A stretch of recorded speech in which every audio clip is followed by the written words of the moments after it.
Bismillahirrahmanirrahim. Assalamualaikum warahmatullahi wabarakatuh.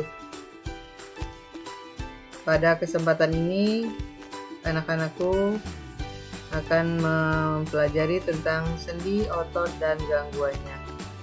Dan materi ini merupakan kelanjutan dari materi terdahulu, yaitu yang berjudul Sistem Gerak pada Manusia, yang terdiri atas otot, tulang, dan sendi. Nah, untuk tulang sudah dipelajari pada pertemuan terdahulu. Sekarang kita akan lanjutkan dengan sendi, otot, dan gangguan atau penyakitnya.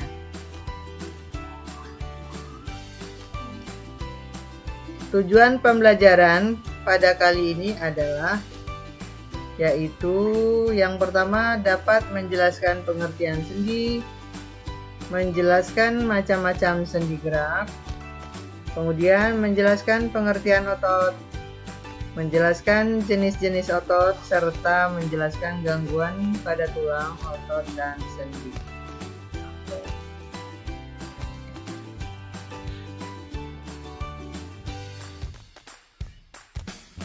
Ya, sendi. Hubungan antar tulang disebut artikulasi.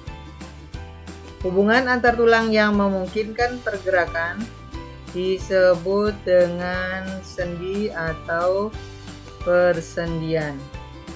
Lalu, ujung tulang dan kartilago artikulasi dibungkus oleh membran sinovial yang menghasilkan minyak sinovial atau pelumas tulang. Nah, sekarang kita perhatikan struktur sendi tersebut ya. Sendi itu tadi adalah penghubung antar dua tulang. Kemudian ini tulang, ya. Kemudian ini juga tulang.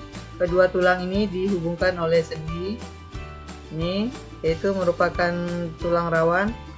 Lalu di sini terdapat yang namanya membran sinovial, yang tadi menghasilkan minyak sinovial. Lalu ini adalah mangkuk sendinya dan ini adalah rongga sendinya.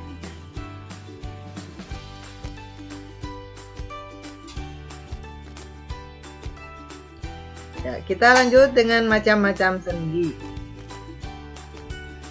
Secara garis besar, sendi itu terbagi menjadi 3 menurut sifat geraknya. Yaitu yang pertama namanya adalah sendi mati atau sinartrosis dalam bahasa kerennya ya.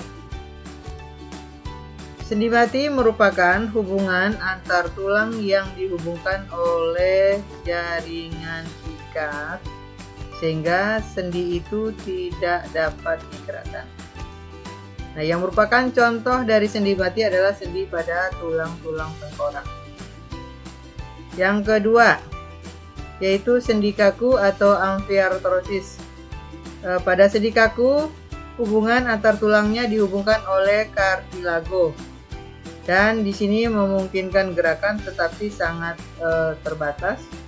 Contohnya adalah sendi antar ruas tulang belakang atau sendi antara tulang betis dan tulang kering. Kita lanjut. Yang ketiga yaitu sendi gerak atau diartrosis. Ini sendi gerak atau diartrosis merupakan sendi yang tidak dihubungkan oleh jaringan ikat sehingga tulang dapat bergerak bebas. Nah, di sini tulang tersebut atau sendi tersebut tersusun atas. Yang pertama yaitu mangkuk sendi. Ini kemudian ada yang namanya bonggol sendi. Lalu bonggol sendi itu nanti akan masuk ke dalam mangkok sendi. Lalu bonggol sendi dan mangkok sendi nanti dibungkus oleh ligamen. Ya, dan yang keempat adalah cairan sendi atau cairan sinovial sebagai pelumas sendi.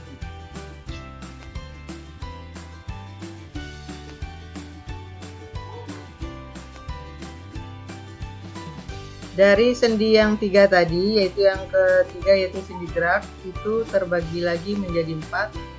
Yang pertama yaitu ada sendi putar. Di sini sendi putar kita lihat ya, pada tulang leher dan atas. Lalu ada sendi engsel. Sendi engsel pertemuan antara tulang lengan atas dengan lengan bawah. Kemudian ada sendi pelana. Di sini sendi pelana itu antara telapak tangan dan tulang ibu jari, dan yang berikutnya itu adalah sendi peluru.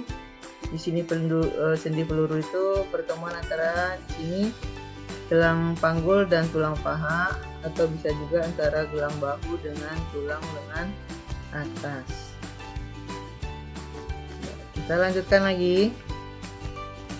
Nah, sendi gerak, ini ada sendi gerak ya, salah satunya yaitu sendi engsel. Sendi engsel adalah sendi yang salah satu tulangnya hanya dapat digerakkan ke satu arah saja. Contohnya yaitu pada lutut, siku, atau ruas-ruas antar jari. Lalu kalau kita lihat strukturnya adalah pada gambar di sini. Ya, antara kedua tulang ini itu hanya bisa digerakkan ke satu arah saja. Berikutnya yaitu sendi peluru. Sendi peluru, sendi yang memungkinkan terjadinya gerakan ke segala arah, bisa ke kanan, bisa ke kiri, bisa ke atas, bisa ke bawah. Ya, layaknya seperti peluru, kemana saja diarahkan bisa. Kemudian kedua ujung tulang berbentuk mangkok dan bonggol. Nah, ini yang bentuknya mangkok, yang ini bonggolnya. Nah, nanti bonggol ini akan masuk ke dalam mangkok. Ya, itu adalah ciri dari sendi peluru. Contoh sendi antara gelang bahu dan tulang lengan atas, atau antara tulang paha dan gelang panggul. Tadi sudah dijelaskan. Berikutnya sendi putar. Sendi putar, ujung tulang yang satu mengitari ujung tulang yang lain sehingga memungkinkan gerakan memutar. Contohnya adalah sendi antara tulang atlas dan tulang leher, sehingga menimbulkan gerakan kepala bisa berputar ke kiri dan ke kanan. Ya, kita lihat di sini. Nah, ya, ini nanti bisa berputar kanan dan ke kiri. Lalu yang berikutnya adalah sendi pelana. Pada sendi pelana, kedua ujung tulang berbentuk seperti pelana dan berporos dua. Contoh sendi tulang ibu jari dan antara tulang telapak tangan dan ruas jari-jari tangan.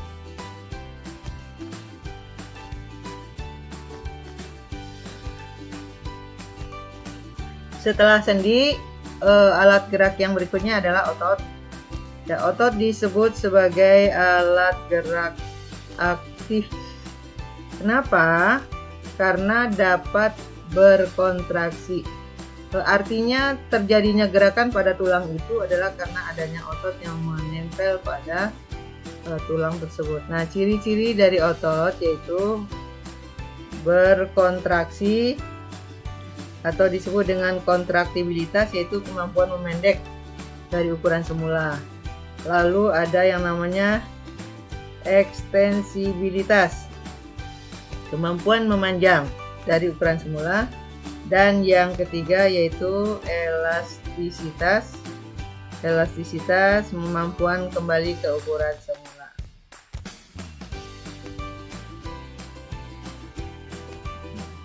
Ya.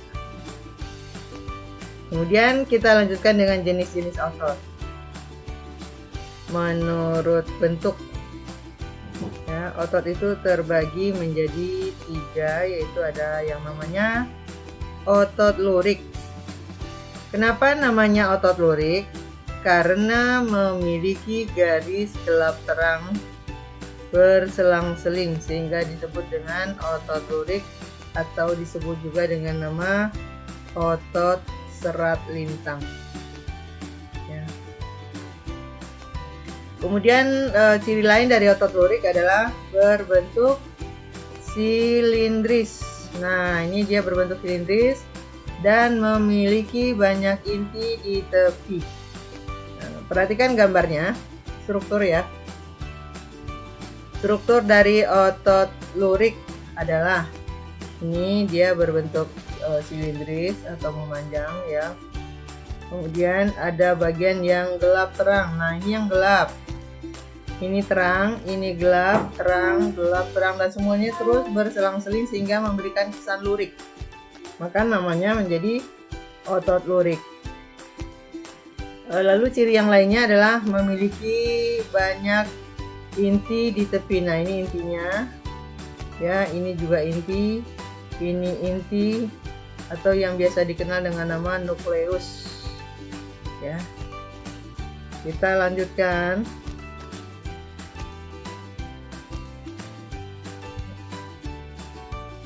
Otot lurik ini apa saja yang tergolong di dalamnya, yaitu yang pertama adalah otot rangka. Otot rangka artinya otot yang menempel pada tulang-tulang kita, itu termasuk otot lurik. Lalu kerja otot lurik dikendalikan oleh otak atau disebut juga dengan otot sadar. Ya. Apa artinya? Bahwa kegiatan-kegiatan atau aktivitas yang dilakukan oleh rangka kita seperti bermain bulu tangkis, menulis, kemudian melempar, menendang bola dan sebagainya, itu adalah termasuk kegiatan yang dilakukan secara sadar, artinya atas perintah otak.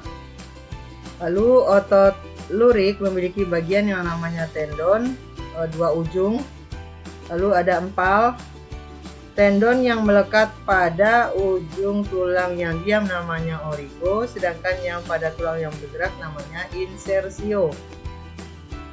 Jika otot berkontraksi, maka empal akan memendek, membesar, dan mengeras sehingga membuat tulang terangkat.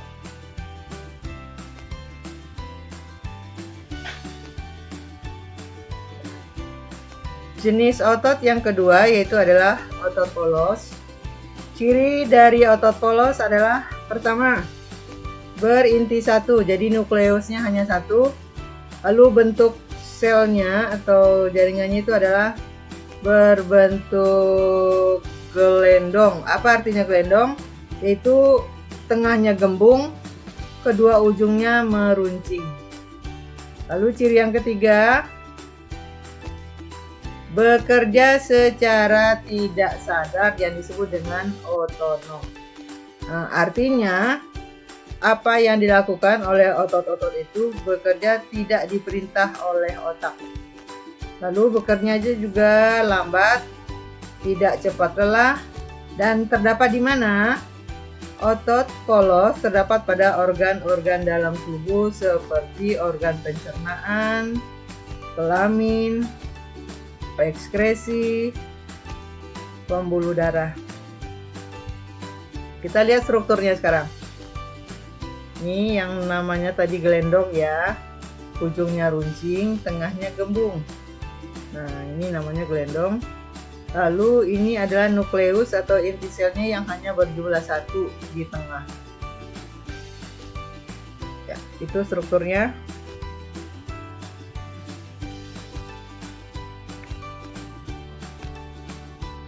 Otot yang ketiga yaitu otot jantung.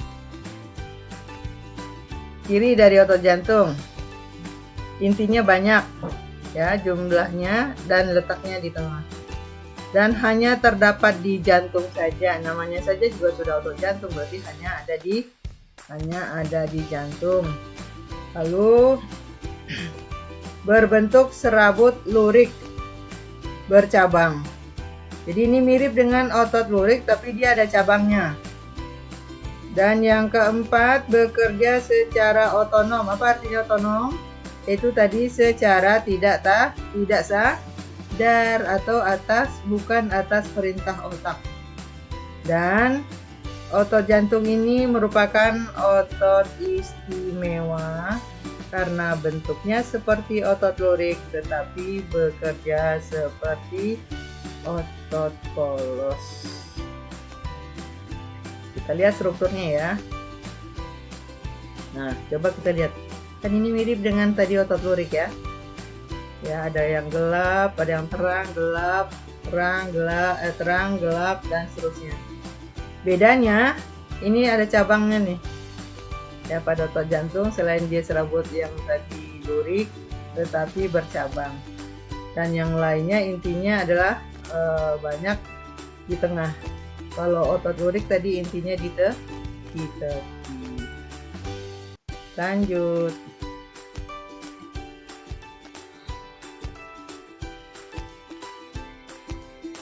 Ya, sekarang kita lanjutkan dengan sifat kerja dari otot itu.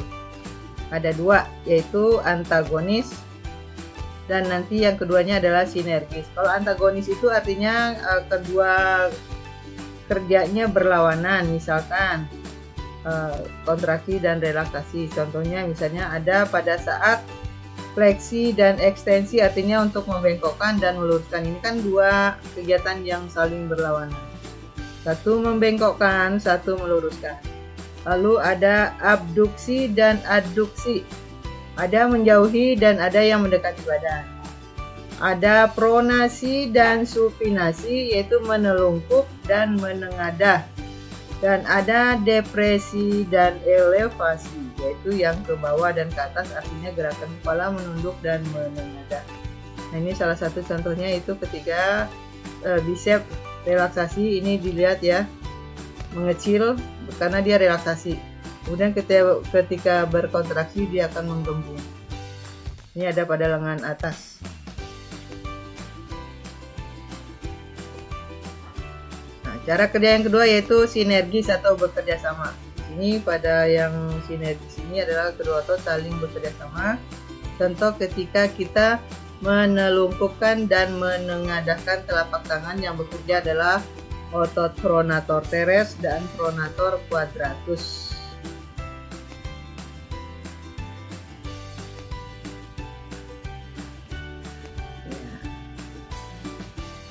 Nah, kita lanjutkan lagi dengan gangguan dan kelainan tulang. Gangguan yang pertama pada tulang, namanya skoliosis, yaitu bila tulang belakang bagian punggung bengkoknya ke kanan dan ke kiri. Lalu ada yang namanya lordosis. Lordosis di sini tulang belakang bagian punggung tadi membengkoknya adalah ke depan. Sedangkan yang ketiga yaitu kifosis, tulang belakang bagian punggung bongkok atau bengkoknya ke belakang. Lalu ada lagi gangguan tulang yang namanya fraktura, yaitu patah tulang. Nah, ini biasanya terjadi karena faktor kecelakaan. Sedangkan skoliosis, lordosis, kifosis itu karena faktor kebiasaan atau posisi tubuh yang tidak benar. Dan yang berikutnya ada yang namanya osteoporosis. Tulang menjadi rapuh karena berkurangnya jumlah kalsium dan mineral dalam tulang. Apa namanya tadi, yaitu osteoporosis. Dan ada lagi rakitis, penyakit yang disebabkan oleh kekurangan vitamin D dan kalsium. Biasanya mengakibatkan pembentukan tulang tidak sempurna, misalkan terlihat pada bentuk kaki X atau O. Nah, untuk yang osteoporosis dan rakitis itu adalah gangguan tulang yang terjadi karena faktor gizi, ya.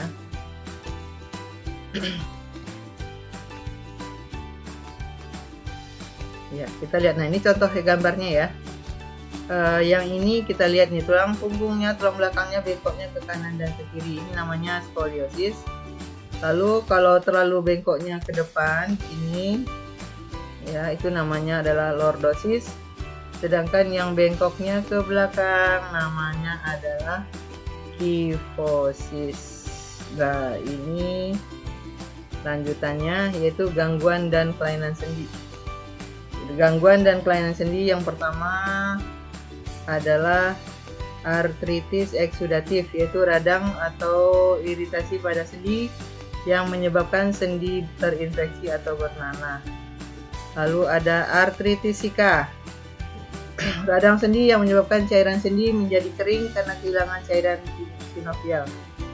Lalu ada dislokasi, bergesernya sendi karena dari kedudukan semula karena jaringan ligamennya sobek.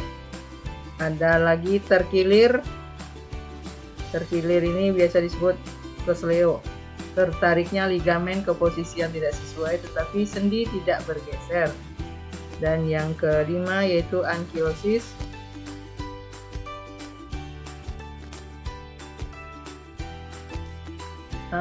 Berikut gangguan dan kelainan otot.